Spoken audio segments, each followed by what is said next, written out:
Hello, Walking the Ropes fans. I am Blake, and welcome to the next episode of Walking the Ropes Wrestling Review for AEW Dynamite from Pittsburgh, Pennsylvania. In today's show, we have a trios tag match that lives up to expectations, young talent shines again, tag titles are on the line, and the challenge continues. But before that, make sure to check out the Walking the Ropes link tree for all links walking the rope. And to open the show, we actually got a promo, kind of, instead of a match from AEW, which is a bit rare. We had MJF and Wardlow talking about Jericho's match later tonight. MJF is telling Jericho he's come so close, but only to fail at the second to last labor. But even if he does end up winning tonight, there's no chance he can beat MJF. And Wardlow says he will win tonight. MJF responds with saying, yeah, like you did against Cody in the cage. Shots fired. And then after that, we got a really exciting match. We get a trios tag match. The Elite versus Matt Sydal, Mike Sydal, and Dante Martin. Starting out, we had Matt Jackson and Matt Sydal, and Jackson takes control right away, but he starts to taunt for a little too long, so Sydal hits a standing senton, and Mike gets tagged in, and they double team Matt Jackson. Mike tosses Matt across the ring, and Matt fights to get to the tag, and Nick comes in and knocks down Dante. The Sydals come in and Dante, and they send the Elite outside and hit a triple baseball slide followed by a rocket launcher dive to the outside. They basically just sent Dante flying. It was really cool to see. And then back in the ring, we had Kenny coming in, and he just swats away Mike's attempt at a dropkick. And Nick comes in and helps Kenny, and they beat on Mike. And the Elite just keeps alternating tags here, keeping control of Mike. Mike eventually is able to fight out, and he tags in Matt, and he clears the ring out. Matt does take on both the Bucks and locks in a crossface on Matt Jackson. And Mike comes in to help, but Kenny stops him and hits the Snapdragon suplex for him, hits one on Matt Sydal, and then he goes for one on Dante, but he flips out and takes out Kenny and gets the tag. Dante comes in and takes out all the members of the Elite. He was just going nuts. He springs off the top rope and hits a Hurricane Rana on Kenny, who was standing on the ground on the outside of the ring. It was absolutely insane. But wait, there's more.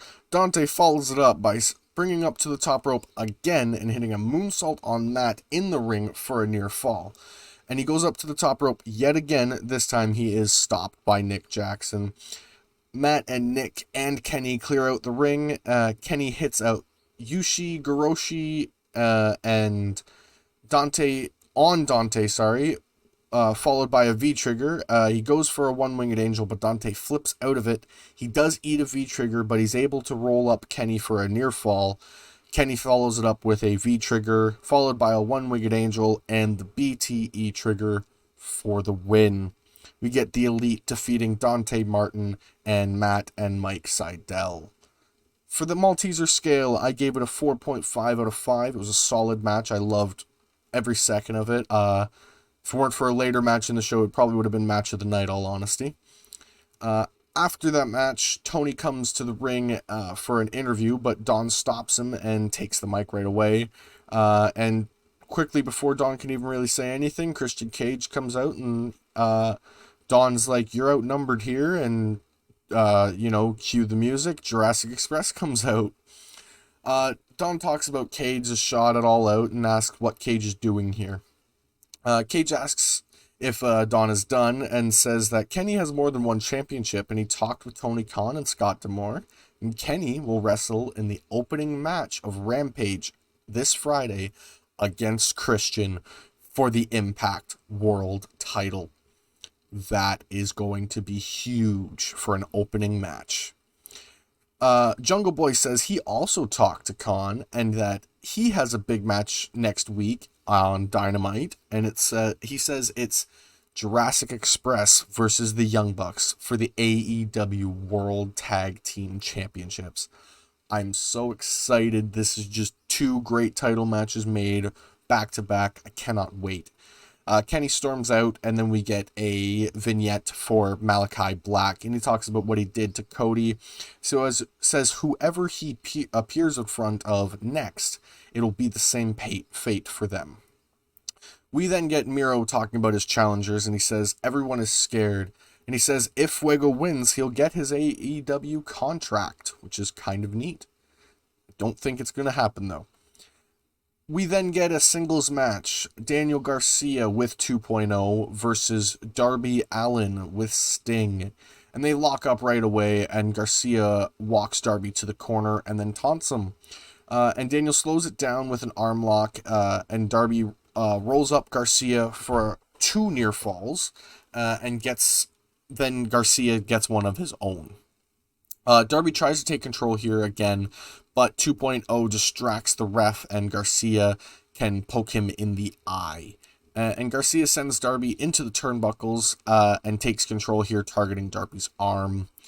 He sends Darby into the corner and runs at him, but Darby moves and goes to the top rope, but is quickly distracted by 2.0, and Garcia knocks Darby down and drops Darby on his back with a hammerlock drop of some kind.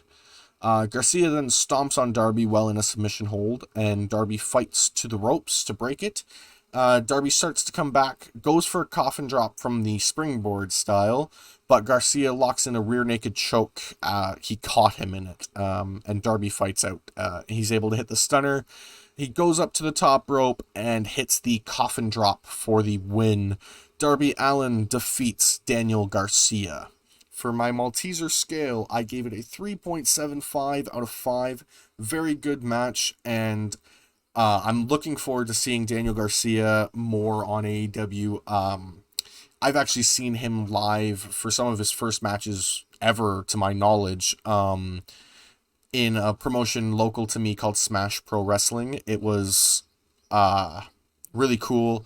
He was great then, and he's even better now, and I just can't wait to see where he goes from here. But yes, for my Malteser scale, a 3.75 out of 5. After the match, 2.0 then beats on Darby, but Sting takes care of them quickly, and he and Darby take out 2.0 on the ramp. We then get Pac and the Lucha Brothers talking about Andrade, and Pac says that to let him worry about Andrade, and let the Lucha Brothers just worry about the tag titles, because that's where they need to focus. We then get our second trios tag match of the night. Chuck Taylor, Wheeler Yuta, and Orange Cassidy with Chris Statlander versus the Hardy Family Office, Matt Hardy, Isaiah Cassidy, and Mark Quinn, with TH2 and the Blade and the Bunny in their corner as well. And this match was really good. Matt and Orange started out, and Orange puts Matt. So we had Matt doing his delete, and Orange grabbed his hand and put it into his pockets, and Matt responded with a side effect. And Matt runs at Orange, who's in the corner. He moves and goes to the first rope and just falls on Matt for a 1 count. And he argued with the ref that it was 2, because that's how dedicated Orange is. Private Party comes in and double teams Orange here, and Orange does his offense on I can't remember who it was on. I believe it was Isaiah. And Yuta comes in, and they drop and they do poetry in motion on Cassidy, and Cassidy and Quinn hit the other, so not Orange Cassidy, Isaiah Cassidy and Quinn hit the silly string for a near fall, and Isaiah comes in and keeps the pressure on Yuta. Yuta starts to fight back here, but is slammed to the mat, and HFO triple teams Yuta. He does start to fight back here, and he takes out Private Party, and the Bunny takes Orange off of the apron, and Statlander goes to deal with her, but is quickly taken out of action by Nyla Rose, who comes out of nowhere, and Orange is also taken out by Jack Evans. In the ring, though, Chuck fights for control and hits a spinning Liger Bomb for a near fall. And Chuck and Yuta double team Quen for a near fall here. Yuta thinks he has the legal man, but Cassidy hits a senton from the top rope. And Matt takes out Chuck in the ring, and Private Party hits Gin and Juice. Orange stops him, I believe it was Cassidy from going for a pin, and hits the Orange Punch. Matt takes out Orange, hits the Twist of Fate on Yuta for the win. That's the Hardy family office defeating the Best Friends, essentially. For my Malteser scale, I gave it a 3.25 out of 5. It was a really good match. Could have gone longer if they really wanted to, but I think it was very solid. We then get Andrade responding to Pac, and he says that they are very ungrateful, and that they should teach Pac who the boss is at All Out. We then get Proud and Powerful talking about FTR, and they say they aren't going anywhere. So they are getting their match whenever they can, whenever Cash is able to compete in the ring again. We then get our next singles match, Nyla Rose with Vicky Guerrero versus Chris Statlander with Orange Cassidy. And this match actually was made before everything else. It didn't get made because of what happened with Chris and Nyla. It was already on the card. We get Nyla jumping Chris from the start and sends her flying across the ring. Chris does start to fight back, but Nyla hits a release German suplex. Chris kind of stumbles Nyla to the outside. She's able to hit a pendulum moonsault from the apron on Nyla, and Vicky and Orange kind of stand off here, and she just screams as loud as she can in his face as Nyla slams Chris on the apron. Nyla then sets up for the suspended knee drop on the ropes like she normally does, but Chris gets out with a handstand, and Nyla spears her. Nyla sets up in the corner, and Chris slips out and hits a power bomb. Chris goes up to the top rope and hits area 451 for the win. Chris Statlander defeats Nyla Rose in what was a really quick match, but honestly, it's what it needs to do. We're clearly pushing Chris Statlander here, and I am all for that.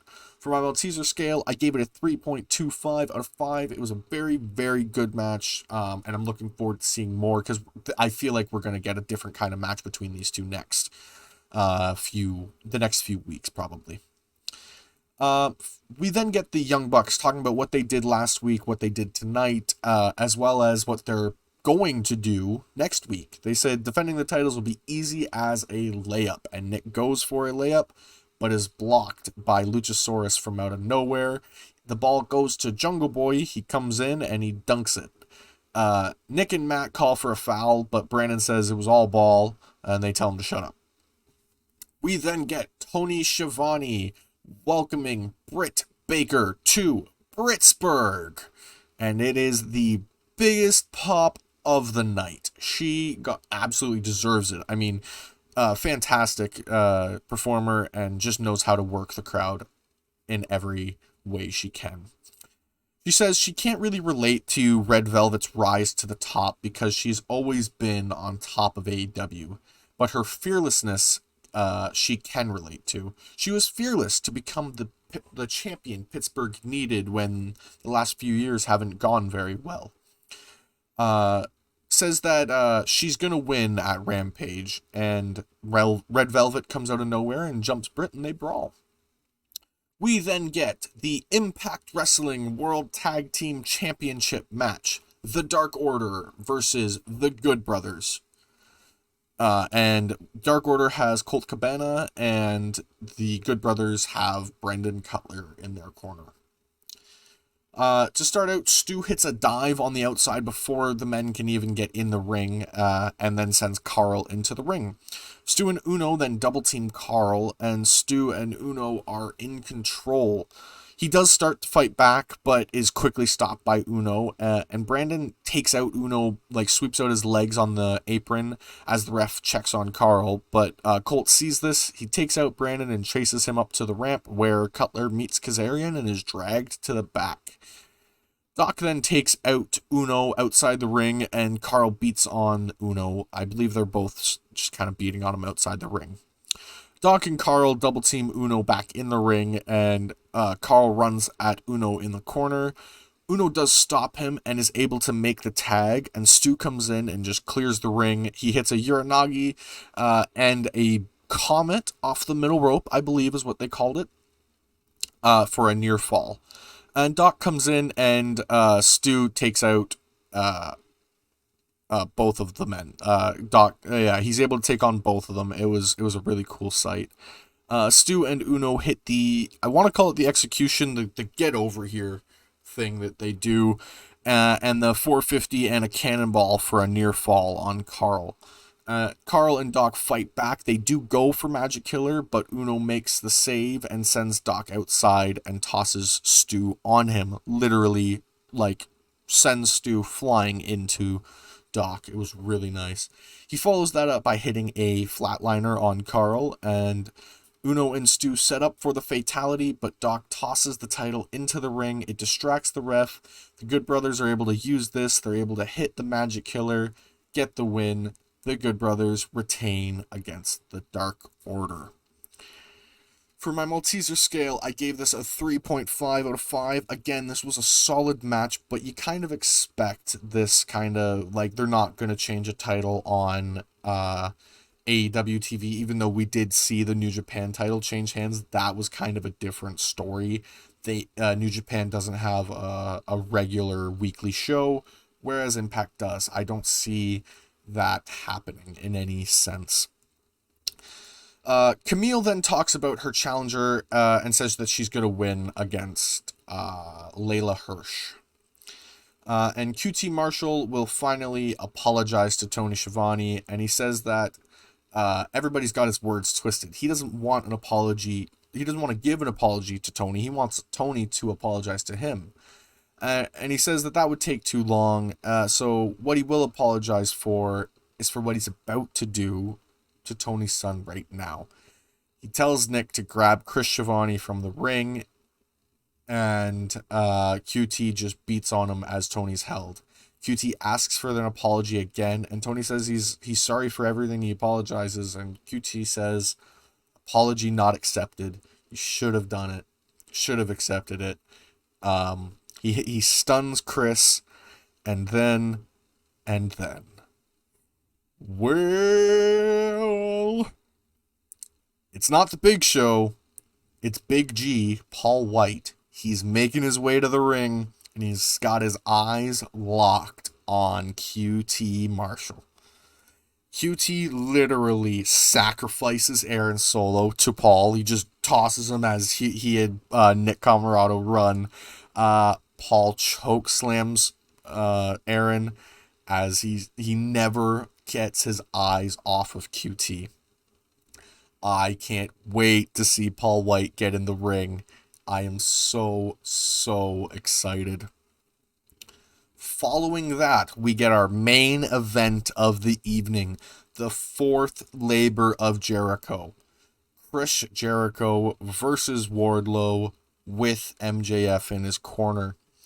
And Jericho does the smart thing. He jumps Wardlow early, but it's Wardlow. Wardlow just starts to beat on him because he's big and Wardlow.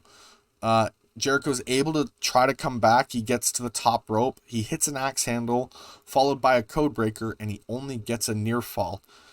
Thanks to JR for pointing out he did beat a dead man with that at one point.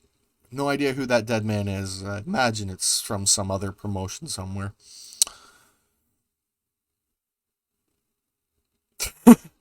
Wardlow tosses Jericho around the ring and just continues to beat on him.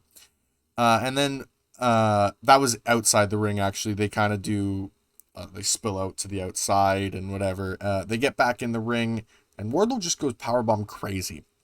Hits 2 powerbombs, and Wardlow distracts the ref as MJF is choking on Jericho, or choking Jericho on the rope. My bad. And Wardlow keeps beating on Jericho after that. Jericho tries he might to fight back, but Wardlow responds with another power bomb, followed by another power bomb. And Jericho, I give him credit. He tries to fight back whenever he can, but he just can't. Wardlow grabs him, put him on his shoulders, and hits the F10. MJF tells him to continue to beat on him. Don't pin him.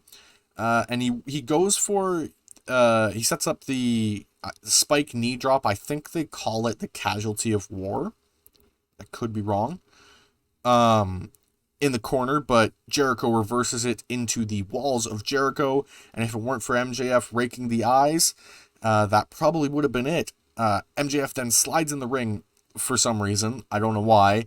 He was going to hand the ring, the beautiful diamond ring, to Wardlow, but he gets tossed out because he's seen. And Jericho uses this distraction to grab Floyd. He hits Wardlow with it, followed by the Judas effect for the win. Chris Jericho defeats Wardlow. And we get our 5th Labor of Jericho match next week. For my Malteser scale, I gave it a 4.75 out of 5. It was a near perfect match. These guys just knew what they were doing. I am so excited to see what's going to happen with MJF versus Jericho, because that's where this was all building up to. So after the match, Jericho is jumped by spears. He gets saved by Sammy. Wardlow does stop Sammy. MJF makes his way to the ring once, all the Inner Circle members are dealt with that made their way out. He locks in the Salt of the Earth on Jericho's injured arm. And that's when Jake Hager makes his appearance and everybody flees. MJF up on the ramp, he says that he may have won, but you don't know the stipulations yet. He says that next week, Jericho can't come out to Judas, or he can't hit the Judas effect. That's huge. Well, the thing is here, we know the fans. Jericho's coming out to Judas. It just won't have music. Jericho's coming out to Judas. He says that Jericho hasn't met his match. He's met his successor. And while that might be true, Jericho is far from over. So MJF, you might want to step aside some more. The match of the night, I give it to Jericho versus Wardlow. Because obviously, it's great storytelling. There's really nothing better. Great action. Awesome. It was just perfect. Well, I guess near perfect. There wasn't there were obviously some flaws, but it's overall a perfect night for Jericho and Wardlow there. My segment of the night I give to Paul White getting physical with Aaron Solo there. That was awesome. I'm assuming this is setting up for an eventual in-ring return. I look forward to it. And my performer of the night is Dante Martin, and only Dante Martin. I know I've kind of been consistent about doing multiple performers of the night, but Dante stood out from everybody else on the card. While yes, Jericho and Wardlow had an amazing show, Dante did some amazing work. He's a guy who's not really known by much people. He was able to hang with the World Tag Team Champions as well as the World Heavyweight Champion. The kid's future's just looking better from here. Unfortunately, that does it for this episode of Walking the Ropes Wrestling Review. Thank you all for dropping in. If you enjoyed, make sure to like, subscribe, and hit the bell icon to get notifications whenever we upload a video. And I will see you in the next one.